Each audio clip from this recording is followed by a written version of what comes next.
Welcome back to When the Dutch Went to Space, an RP-1 playthrough set in an alternative reality. We have arrived at episode 14, in which we shall see the first orbit around the moon. We'll also see a new international cooperation taking place, with the Japanese expanding our station, as well as several moon landings. Starting on the 3rd of November, we see Haddock number 8 launching Beardy Penguin and Helmut Schultz to our Zonnebloem space station. Still orbiting at something like 54 degrees, so we can launch from the Netherlands, and we are bringing significant scientific payload, which means we're slightly heavier than normal, and we're actually gonna need a little boost of our service module to finish our orbit, but there's plenty of delta V in that. So the duo is moving back to the station, occupying it once again, and we will try to spend about a month up there. And this is a long duration study. As you may recall from the previous episodes, I have backported some of the trunk contracts and programs from RP-1, and not everything went according to plan. So yeah, as you will see, it's possible to spend the time there, but it's also possible that it won't register as a fulfilled contract. However, we're making a small orbital insertion, and you can see me moving towards the docking procedure. And unfortunately, this is in the dark. Next time I'll try to align my orbits a little bit better. And we struggle to get all the RCS fired up, but once that has been done, it becomes easier. And you can see MagJab doing all the alignment here. And as you will see in a minute, we do still have some problems with our automated docking system. Regardless, both Helmut and Beardy are experienced and well-trained astronauts, so we should be able to dock manually.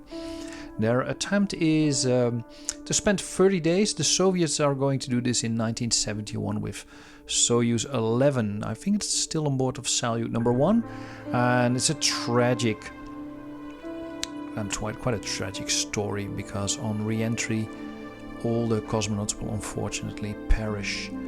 And the US are even later to these long duration studies with Skylab, because they finish up the Apollo program first and then built their first station from the leftovers from Apollo, basically. So we're still trying to fix the config files and figuring out how to do this, but it's always great to have people on your station doing actual science and spending the time. Yeah, and then on the 3rd of December, we are launching Bobby B3. B meaning it's the second iteration or design of our rover. And this is our third attempt to actually landing a rover that, well, roves. So we've been very successful by putting the rovers actually on the surface of the moon without breaking anything. And then the first few of them actually kept breaking the wheels, and we fiddled with the gears and with the springs, and we ran another simulation, but we never got it quite right. So Bobby B3 means a new attempt at the wheels. And the wheels are kind of strange in KSP, especially in stock KSP. It's not really modeled as a wheel, it's more modeled as a glider that has no friction, and then the animation of spinning is sort of artificially put on top of that. RP-1, it comes with KSP wheel, and KSP wheel has been literally a reinventation of the wheel. So the guy who coded this, I forgot his name, but kudos to him. He's seen his code, it's really impressive. So he basically reinvents the wheel, and so we're using that to simulate our wheels. And my intent actually was to make bigger rovers, so start out with smaller rovers and then grow them over time, so we'll have a sizable rover by the time we start doing manned landing, so we can actually put also astronauts on top of our rover and help them to move around the surface of the moon, not just for fun and for racing, but I've seen we will need to get some precision landings in place in the future. And Apollo 12, of course, landed 16 meters from Surveyor 3, so that's insanely precise. And I'm not sure we'll be able to match the US on that. So I'd rather have a rover, so I have a backup plan getting people to the right spot. And you will find that backup plans are kind of my thing. However, you will also see that I should test more because the colliders are touching the ground, meaning it won't rove again.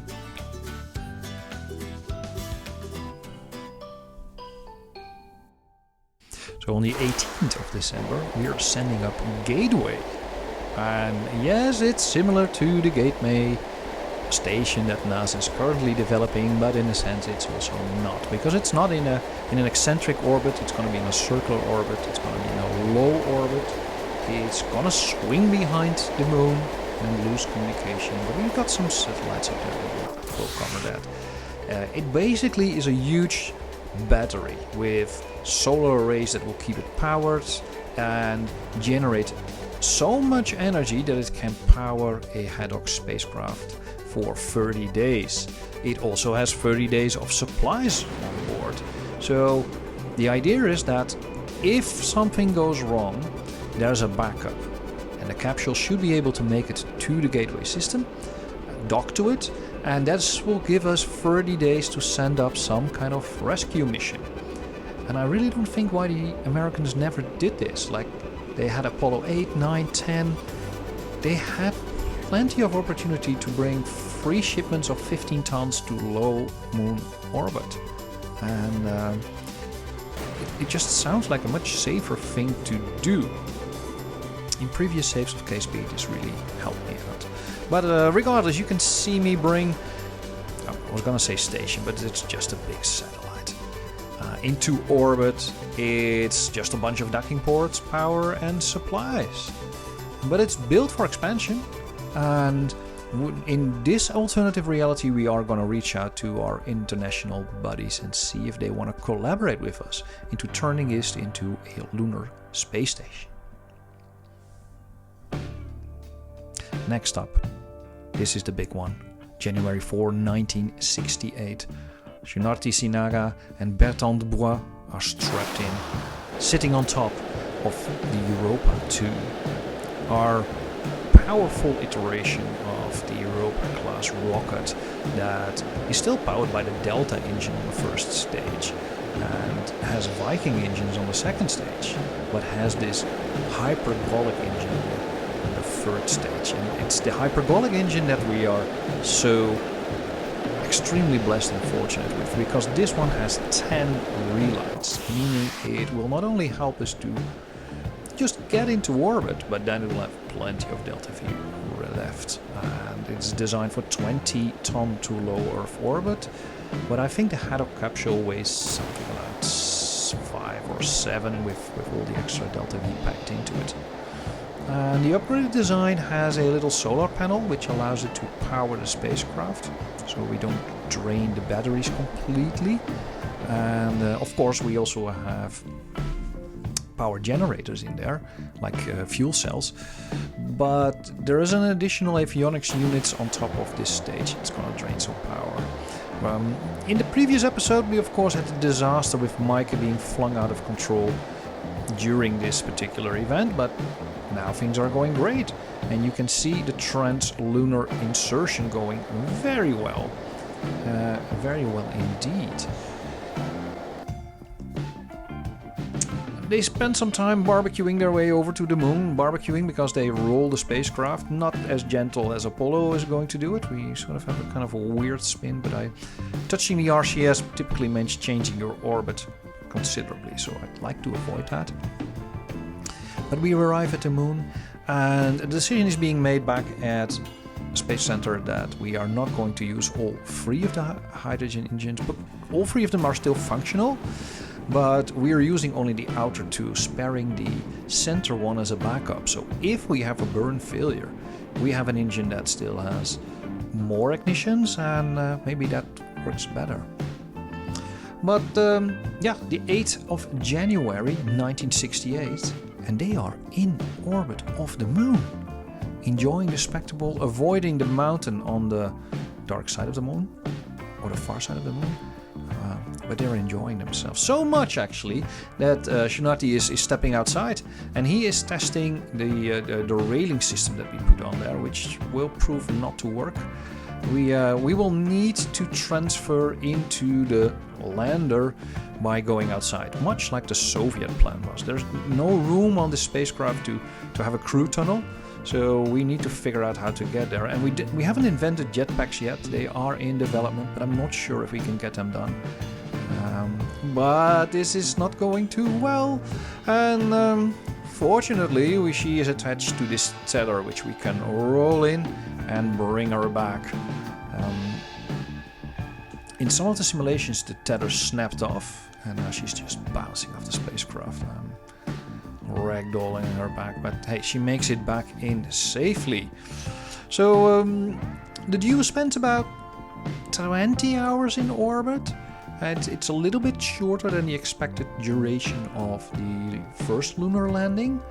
But yeah, I don't want to overstay my welcome. I'm looking at the boil off of the hydrogen and the liquid oxygen in the tank, which is not anything to be worried about, and both engines light up perfectly for the return to the Earth orbit. But actually the spacecraft, the Haddock itself, has enough fuel on there. It has hypergolic fuel on there. So this was also just to test, can the fuel last? What is the boil off rate? And I think we can use this on multiple occasions.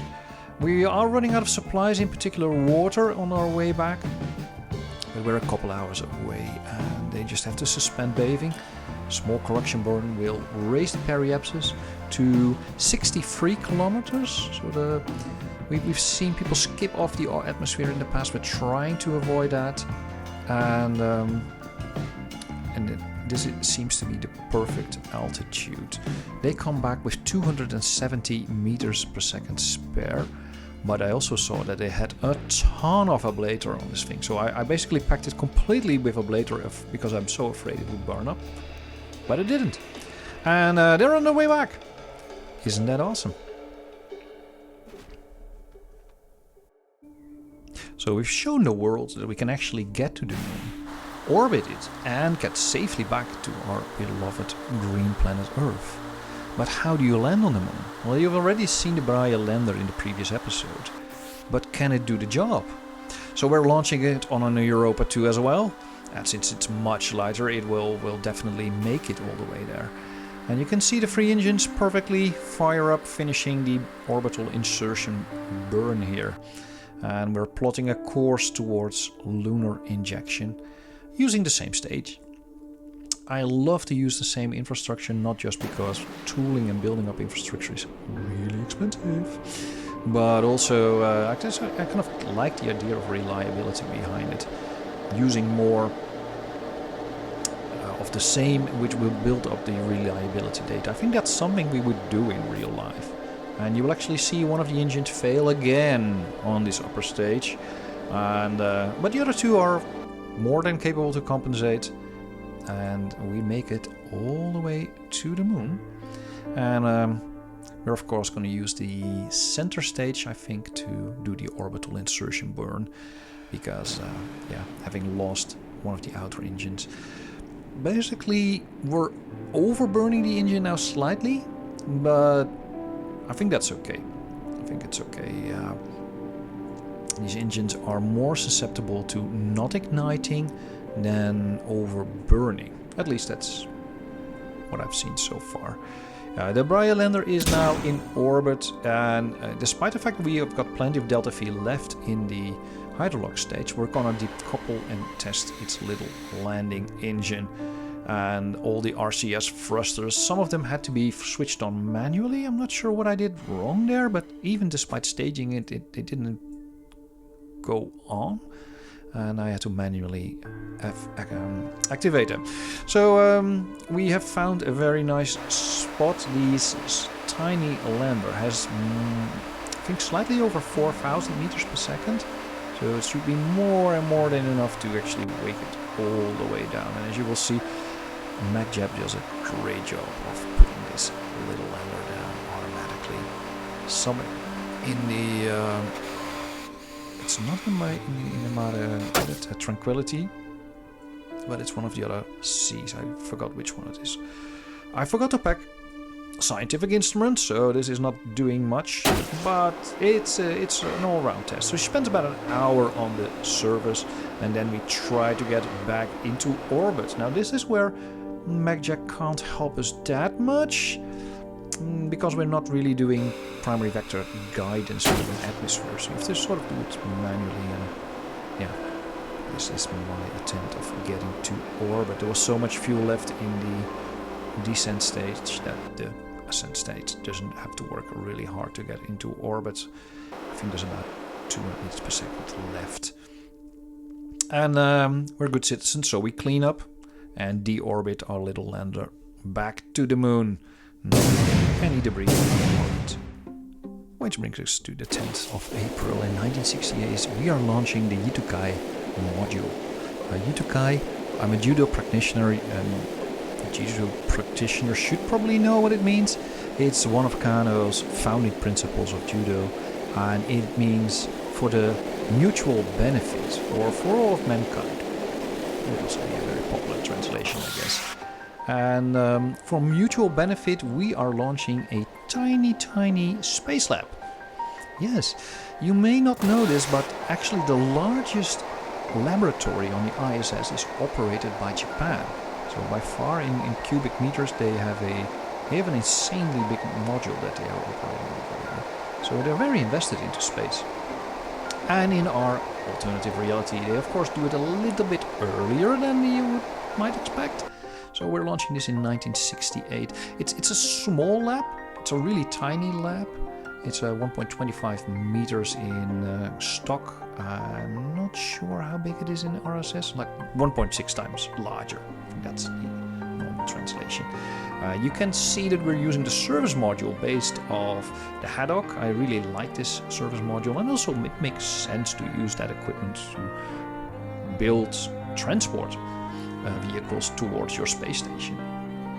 And it's performing an automated docking. It also has some new solar panels that we have unlocked, which are actually more powerful than anything we have currently on the station. So we're doubling the power output.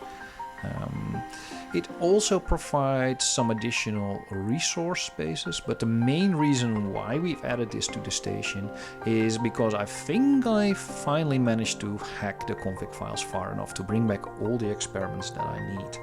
So this is going to make my space station a functional space station, allowing me to do something else than just look outside of the window. And we have the Japanese to thank for that, so it's great to see them on board. Of course, we have to align everything up back to the sun and make sure we can actually have sunlight powering the space station. And there are some other things that we're going to need to make our space station fully operational again after the 30-day stay of... that brings us to the 17th of April. And this is where we launched Jules Verne number 1. And in the previous episode we launched number 0, which as a binary person makes total sense, but for most other people probably doesn't. Jules Verne was the name of a resupply craft that ESA used to operate to the International Space Station. And of course a famous science fiction writer, and I'm sure he would have loved this sunset. And look at the sun lighting up that upper layers of clouds. It's really, really pretty. So we're resupplying food, oxygen, water, but mostly lithium hydroxide for the scrubbers. Lithium hydroxide is a very interesting compound. So it's able to remove carbon dioxide from the atmosphere by chemically reacting to it. And so it reacts, actually, it chemically responds to carbon dioxide to create lithium carbonate.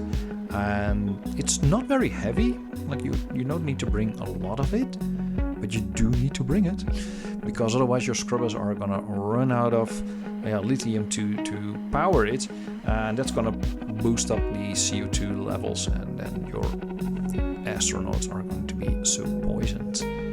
But look at that automated docking sequence. sometimes it works with MacJap and sometimes it doesn't, which is really weird. But hey, that is what it is. This time it works.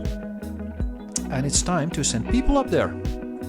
So, the next thing we're going to do is onboard our Japanese friend.